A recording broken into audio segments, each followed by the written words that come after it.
Minister URIMI na Deithia Mithika LINTURI dwarena aliungirite murimi umwe ntereche Tarbo County UASIN GISHU na nende murimi yona netie kino kiawe kumune na MBOLEO erera ya ni thirikari ya Kenya KWANZA akiwa nende aketha nkunia 40 cia MPEMPE oiga kiuta tina ukabere na raba aketha nkunia 25 LINTURI nonegete wikiro tingwe bo thirikari ya Kenya KWANZA na kwira arimi bange bongele kathale kiro urimi gwitumira MBOLEO ya thirikari ya mauri ya nthi.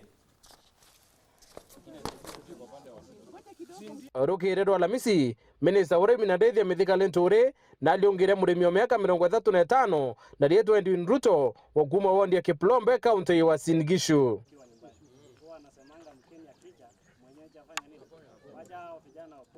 Ruto uranu muarimi baraba gunikite na fertilizer ya mauri ya nthi kuma kire thirikari ya Kenya KWANZA na eririte witethia maketha yawe kuma nkunia 25 mwanka nkunia 40 oika. Siku ya maana kwangu sana tukiwa hapa kusoma kwa Edwin pongezi sana, na tunataka sasa chief, sababu tunaenda kwa kurecruit wakulima tena na enumerators, tunaenda kuangalia kuanjiri wanakuja mpaka ward level wale watu hapa.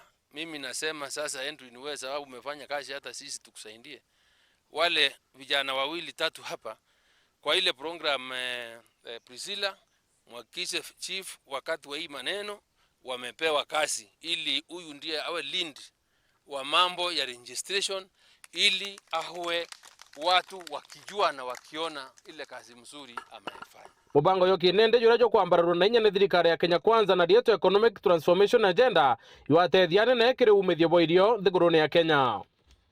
The direct benefit that you get, and especially the maize farmers, hesabu namna hii, ulikuwa unatumia ngunia 100 kwa shamba yako, ikiuzwa 7,000 sababu wale wengine ndio walikuwa nauza, ungetumia shilingi 1,700 kununua fertilizer yako.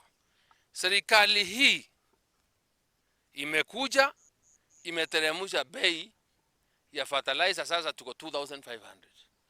If you were to buy the same 100 bags of fertilizer for the same piece of land, you spend 2,500 times 100, which is 250,000. So 250,000, difference ya 250,000 na 700,000 ni 350,000. So as a farmer, the direct benefit kutoka na proper program ya serikali, wewe umekatiwa ngarama yako na 1,300. Ministry ya URIMI na Deithia nilitanirĩtie ũgĩri ũrĩmi ndani ya Kenya kendo teithia Kenya ukira kimbesa. So wakulima, wacha tuungane pamoja, tusaidiane, tukuze nchi yetu, na niwaambie the investment environment in the country is getting better day by day. Na hii kazi mnasema vijana hawana, sababu ya environment mzuri na wawekezaji wanakuja, job opportunities zinaenda sikifunguka. Kwa hivyo miezi chache ijayo kazi, sababu wawekezaji wanaingia, wanaanza mafactory, kazi zitakuweko. Mukishalisha chakula mingi, na mnasikia tunaongea mambo ya value addition, agro processing na manufacturing, kazi zitakuweko.